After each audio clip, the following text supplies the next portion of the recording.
Hello all, my name is Piotr and I build Ru guitars.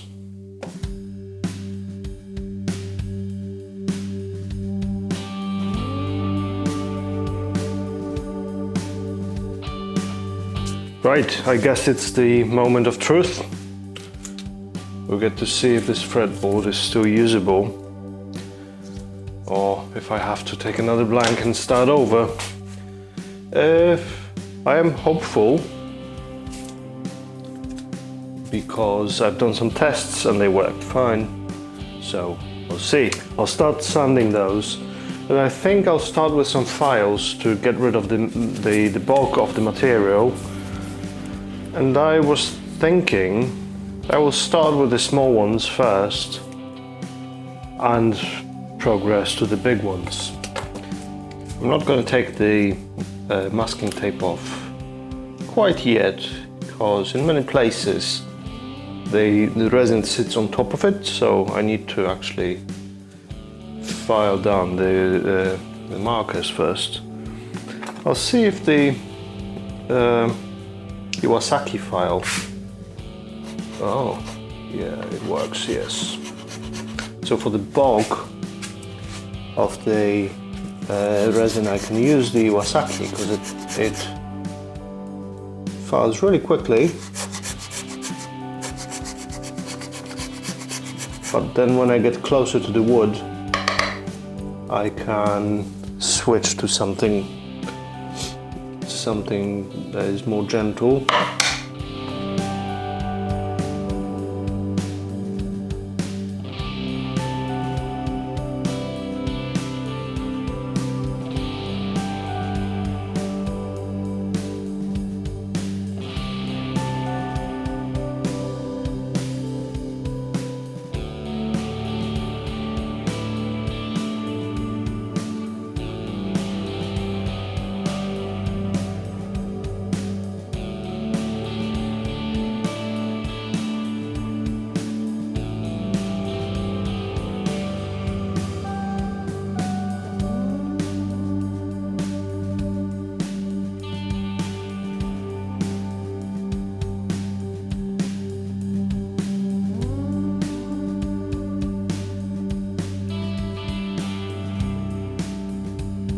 Okay, so this is the bulk of the material removed,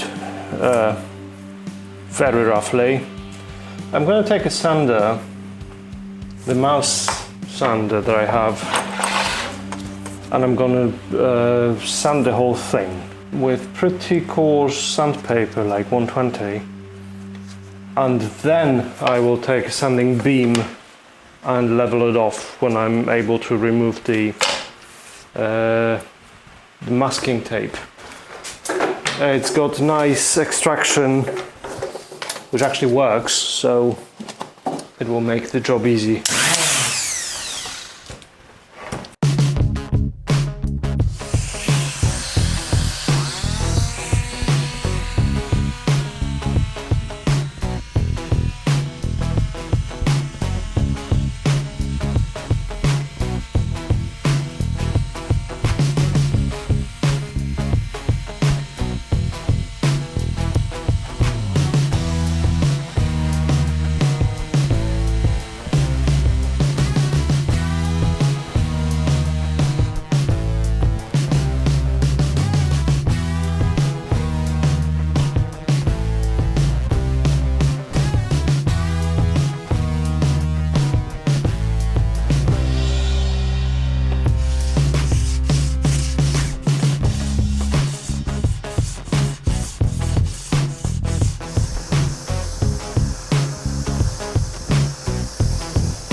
Okay, so these are not sanded down to the level of fretboard quite yet. It needs to go down a bit, but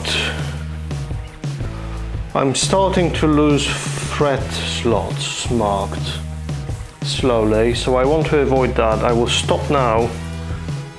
I will do the fret slots first, and then I can go back to sanding this down. But what I want to do is to wipe it off with the alcohol and see what the markers look like. They may be misshapen on the edges. I'm not worried about that. What I want to see is how they clean up and what they look like against the fretboard itself.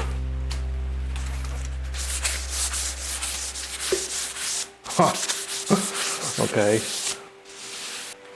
So this is exactly the look I was going for.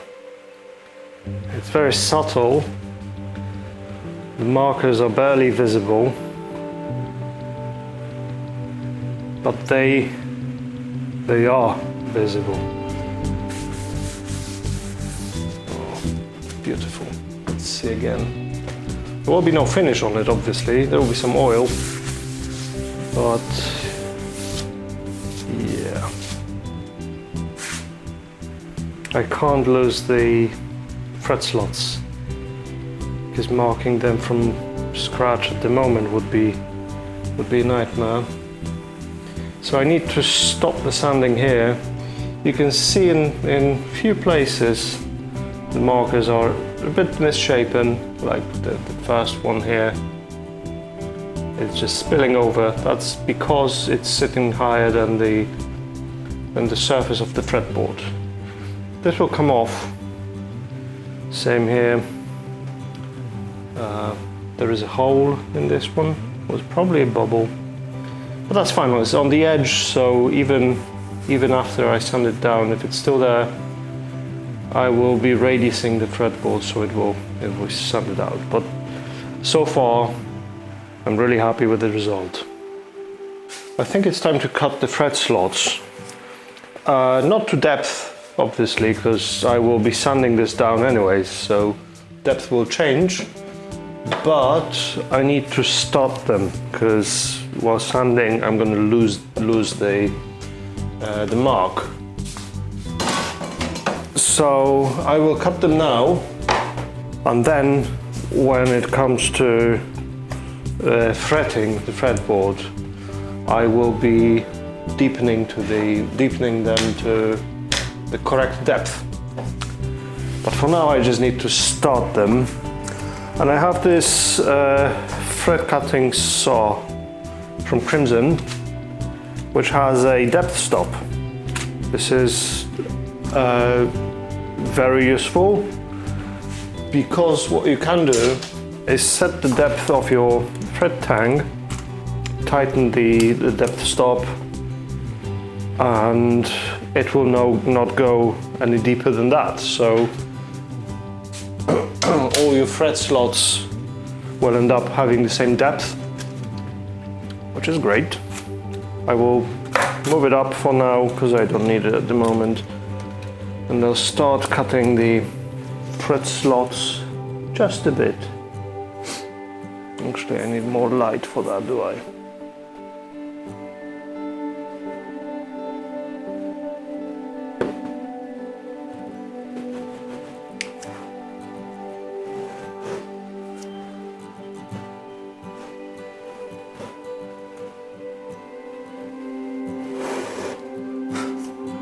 I don't really need to go deep. All I need is a mark that is deeper than the scalpel blade mark that I made before, and I'll be fine. I want to go a couple mil in, just so it's easier for later when I actually come in to cut those slots properly, so I don't have to do this again, which is starting the cut, because at the moment there is nothing to go by except for little scalpel blade mark, which does not hold the saw, so I have to be very careful to go straight and actually on the mark, so it's not guiding the saw at all.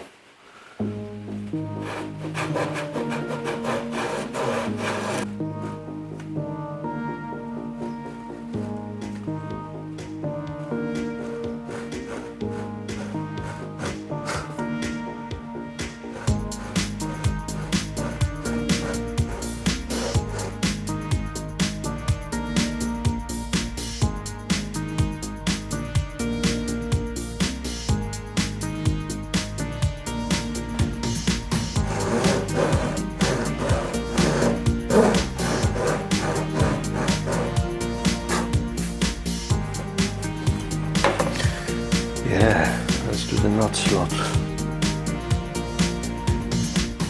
I'm not going on the line, I'm going next to the line so that the line ends up on this side of the saw. At least that's the plan.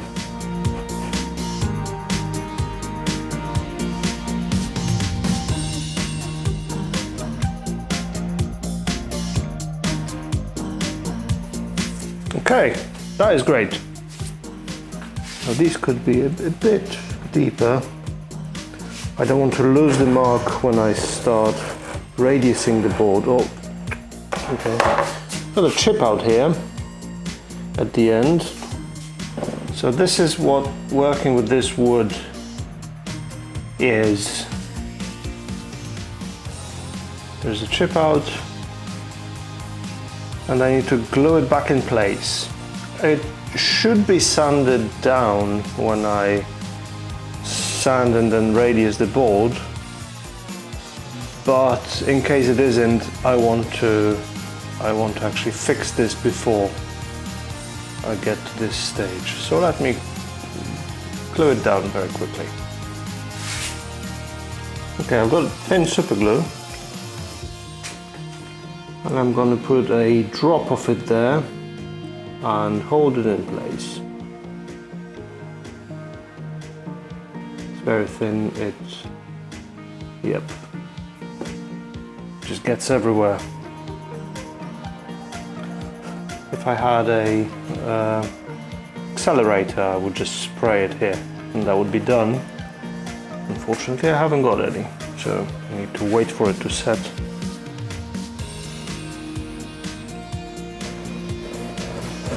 Right on the line.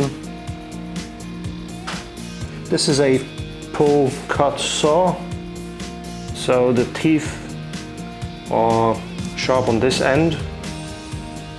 That means that it cuts when I pull. So to start the cut, I'm going up.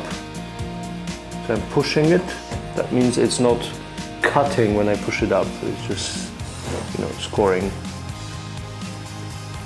And then I can cut when I have a line established.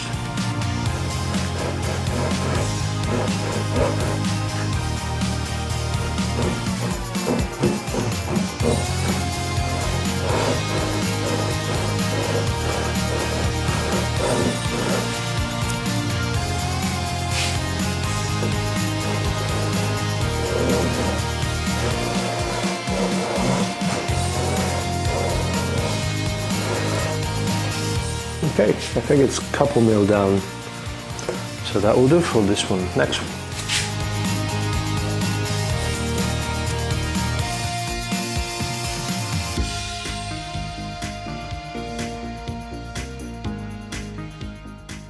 So normally I would try and save this dust that comes off the saw to plug the fret ends.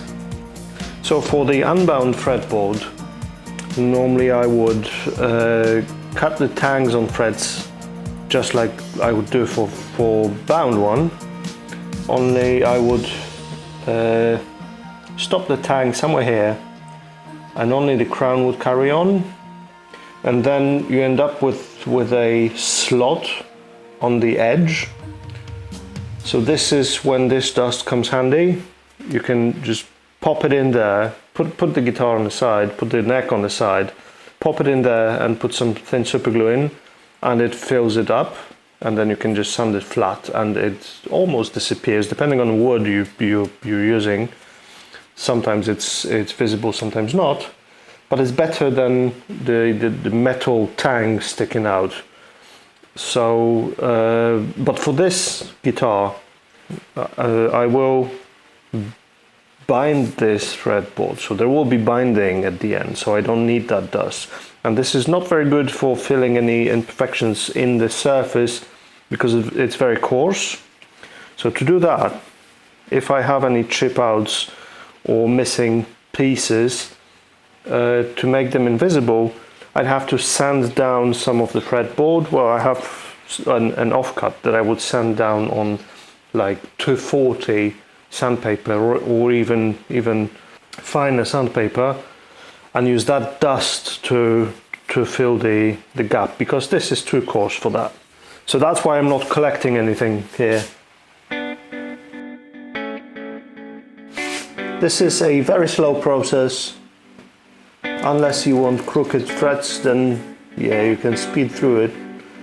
Or if you have the machinery to do that, then it might be very quick and very easy. But if you do it by hand, patience is what it takes to do it right.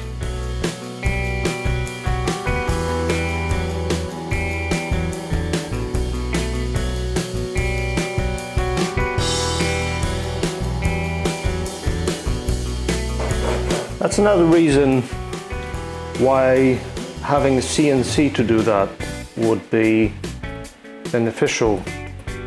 So I was thinking of improving the process for cutting those inlays, and the only way to speed it up and to make it absolutely perfect is by using CNC. You just program it and it just runs, and then you just clean the corners and you're done. So I think the fretboard is the place to use CNC in guitar building. The rest can be done with hand tools and with simple machinery. But if you want something fancy like this, well, it's not fancy, it's just precise. That's where CNC would be very beneficial.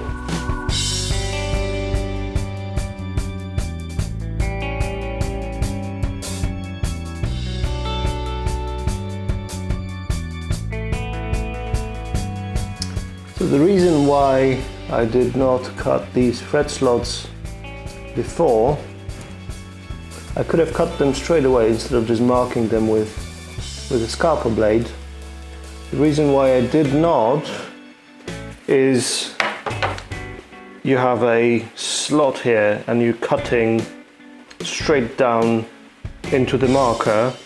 You're risking chipping that wood because it's not very much wood here between the slot and the marker, and this wood is really brittle, so I'm convinced that it would have been just chipping out, like I had in a couple of places actually, like higher up it just chipped out to even the scored line.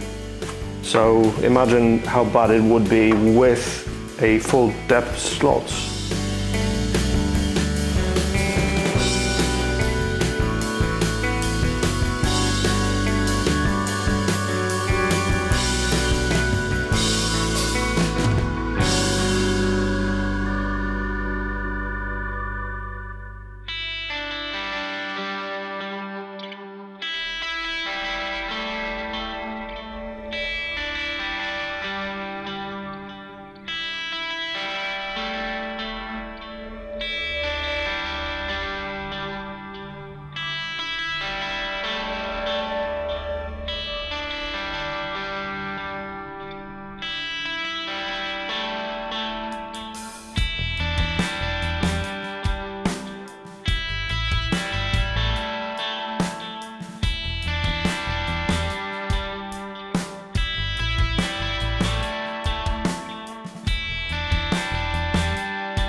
Okay, so that's all the slots cut. I will take this masking tape off because it's driving me crazy. And I will reattach the fretboard to the workbench for sanding. But I think I'll use an additional plank of Jara wood because it's very straight and very hard. I will attach the fretboard to the Jara plank and clamp the Jara plank to the workbench because this workbench is not perfectly flat and I want this fretboard to be sanded very flat. Right, so that's my plank of Jara.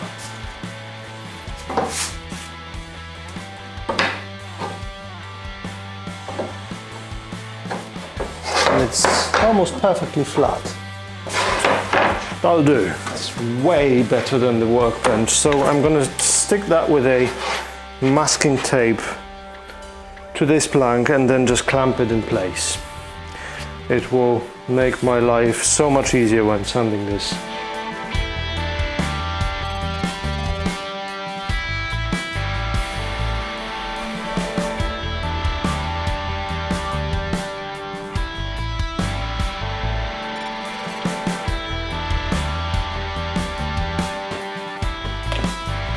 Okay, this is not going anywhere. Now I can sand it down and I will start with 150. Yeah, still usable. I've got this block with 80 grit. I'll start with that and then I'll go to 150.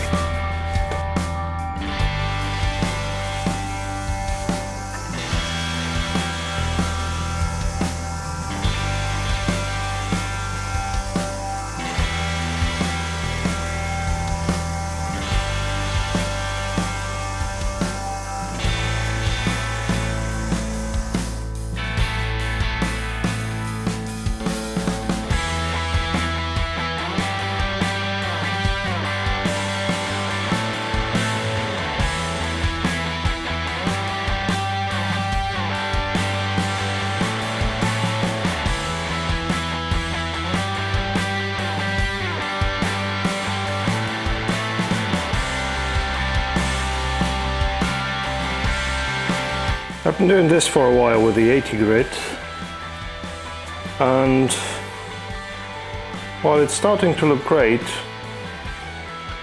there are places where the line is not very crisp, like this line here, the first marker. This is not a very crisp line.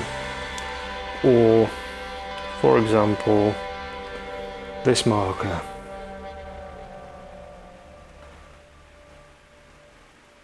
Or this one. So I need to get a little bit lower, but overall, even with such coarse sandpaper scratches like the 80, it really looks good. I'm impressed.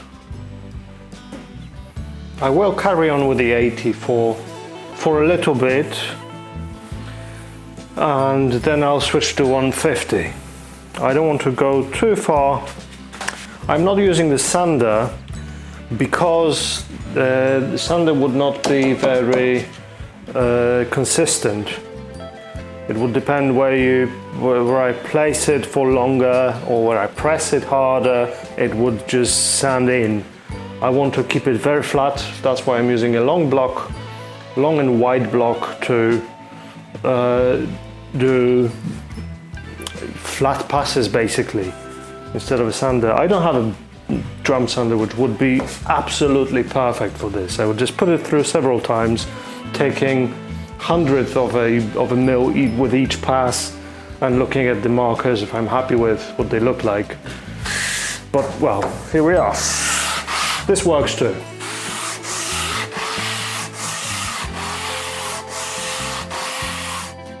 Okay, I'm going to switch to 150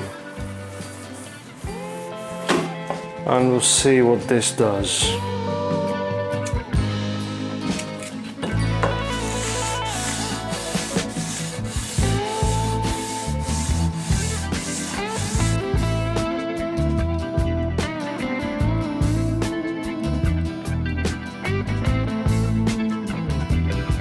Right, so this is 120 or 150 grit, and this is what the markers look like now. You can see tiny bubbles there, but I'm not concerned with those at all. The lines are now sharp,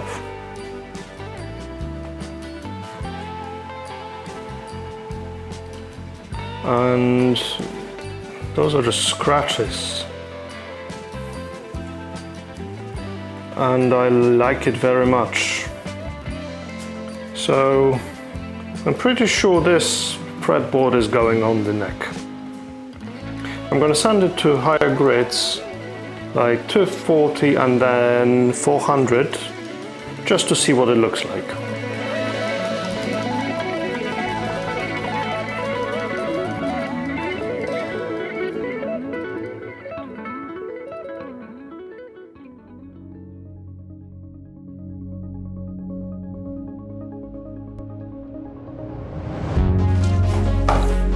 Okay, what I want to do is to wipe it off with methylated spirits and see what it looks like.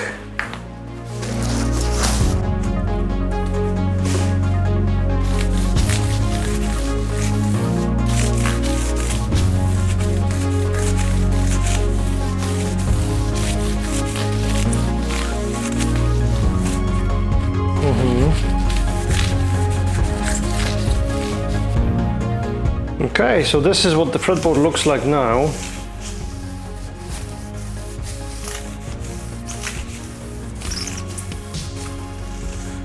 I see imperfections, like here, tiny bubbles, which I believe can be filled. So I'm not too worried about it. Same here. There's also some ghost line here from where one layer dried or cured, and I poured the second layer. But I'm pretty sure that this can be fixed with just adding some epoxy on top and then sanding it down, just like with the bubbles. So I'm not worried about that. I'm sure that this will be fine. And looking at each marker, the lines are really crisp. I'm very happy with that.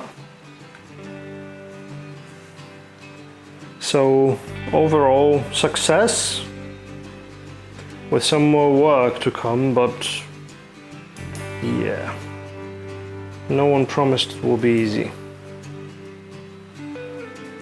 Okay, it's getting really hot in here, so I'm going to leave it at this.